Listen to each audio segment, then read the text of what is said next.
If I mention corn, I have a pretty good guess of what comes to your mind. Probably something like this stalk that we call corn on the cob, or these yellow kernels like those found in cans. This is the same type of corn, but it's really only one example of this vital and widely consumed crop. Another is hominy, and it might very well be the corn that you've never heard of, but in all likelihood have eaten at some point in your life. In fact, if you've ever enjoyed a corn tortilla or perhaps these super crunchy snacks known as corn nuts, you've eaten hominy or one of its derivatives. Today I'm going to tell you all about hominy, revealing where it falls in the corn kingdom, why it's different from every other type of corn, and how to cook with it, including how to make your own version of corn nuts at home. I promise this is going to be one very corny video. Let's get into it.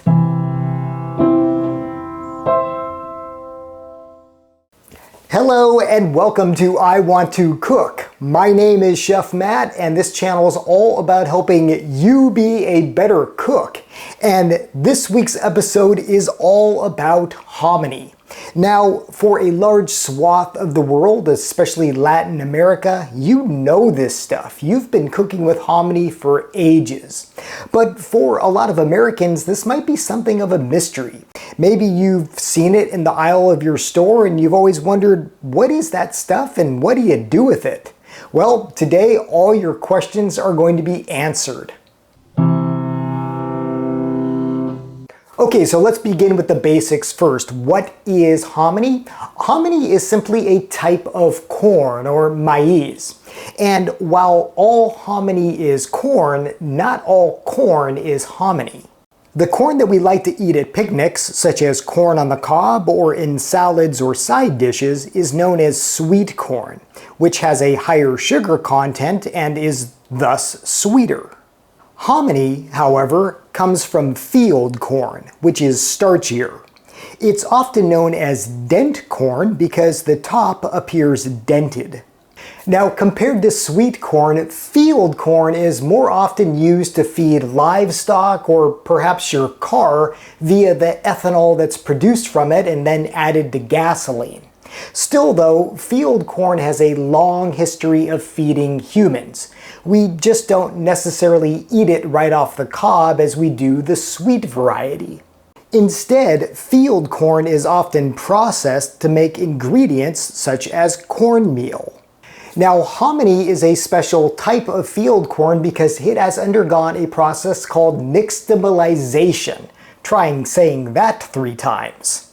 Nixtamalization involves soaking dried kernels in an alkali solution. And what this does is not only remarkable, but more so because it's been done for thousands of years, believed to have first been practiced in Mesoamerica. By soaking the kernels in slaked lime or a lye solution, it increases the corn's nutritional value, makes it easier to consume, improves flavor and texture, and makes the kernels easier to grind up. So here's what dried, uncooked hominy kernels look like, and as you can see, they look rather similar to just giant kernels of what we know as sweet corn. Now, this is the white variety, but there are other colors that you can get, including yellow and red. Now, when these dried kernels are ground up, they become the basis for a wide variety of other types of food. Like I said, if you've ever had that aforementioned corn tortilla, well, that tortilla is made from masa, which is made from ground up hominy. And by the way, if you've ever had fresh tortillas made from freshly prepared masa, oh my gosh, it is an absolute revelation. It's delicious. Let me know in the comments below if you've ever enjoyed that. Another great use for hominy is grits. I did a whole episode on grits, and while many are made from standard ground corn, quite a few of you chimed in about your affinity for grits made from hominy, which are appropriately called hominy grits. But you can also enjoy the kernels in their entirety.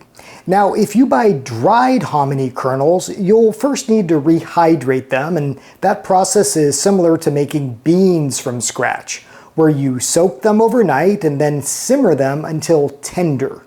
But there's a far easier way to buy, use, and enjoy hominy, and that's simply to get it prepared. Now, hominy is available both frozen and in cans, and for my money, I think the cans are the easiest to use and just get and have in your pantry. Now, if you do want to buy the dried kernels, the uncooked hominy, you're gonna have to seek it out. You can find it, however, at Latin American markets. I find this very easily at my local El Super. But like I say, the canned stuff is far easier to find and it's far more widely available. So for example, you could probably just walk into your mainstream grocery store and find this stuff. It's often in the Latin food section, or sometimes it's labeled the ethnic food aisle. Just look for cans just like this. They come in both kind of medium and these big giant ones. You'll often see it sold as either white or yellow, and both are quite inexpensive and very easy to work with. The white hominy is a bit more neutral tasting, while the yellow is sweeter and softer. Both are packed in water with salt added. Before using, I recommend draining and rinsing it well, then setting the kernels on a sheet pan lined with paper towels to dry a bit. As for taste, well, I rinsed these, but otherwise they're pretty much straight out of the can as they are. And hominy, it's not so much that it's an intense flavor, it's more of like just an earthy, pleasant one. Again, if you've ever had a really good corn tortilla, it's gonna remind you of that. It's just kind of very earthy corn, but not that sweet corn. It's just, well, I think really well balanced. Have you ever had hominy like this, just, eaten plain? Let me know your thoughts. So how do you cook and enjoy hominy? Well, let me count the ways. As I just demonstrated, yeah, you can eat it just as is, but hominy really shines when it's used as an ingredient. You can easily just add it to salad as you would perhaps sweet corn kernels or soups. If you've ever had the famous Mexican soup pozole, well, you've had hominy. That is a vital ingredient in that soup. Hominy can also be used in a casserole, such as a cheesy one made with green chilies and sour cream.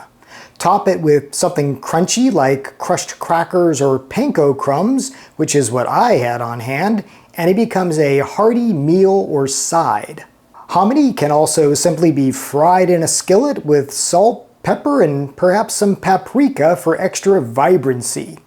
Throw in some peppers for even more color and flavor. One of the most fun ways to use hominy is to roast it, and by doing that you get your own homemade version of these corn nuts.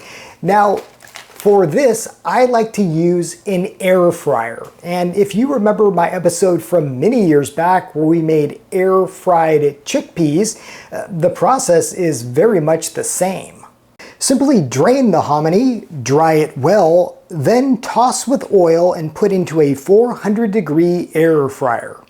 Cook for 20 minutes or until the hominy become crisp to your liking. In my air fryer, they tend to fall through the grate, and that's fine. I take it out once they do and continue. You'll know they're close to getting finished when you hear popping sounds. Yes, just like their relative popcorn. Hear that? Shake every few minutes and watch for what I call launchers, the ones that literally jump out of the air fryer. When done, carefully remove to a bowl or sheet pan, then add whatever seasoning you like, whether barbecue, ranch, salt and pepper, or one of my favorites, Tajin. These are best enjoyed immediately while still warm. I find that because they aren't made with preservatives, they don't taste nearly as good the next day as they do the day of. So eat up and enjoy. So there you go, a little Hominy 101. I hope this demystifies this ingredient if you've always wondered what it is, and now you have the knowledge to use it. I can't wait to hear what you make up with it. But I also want to hear from you.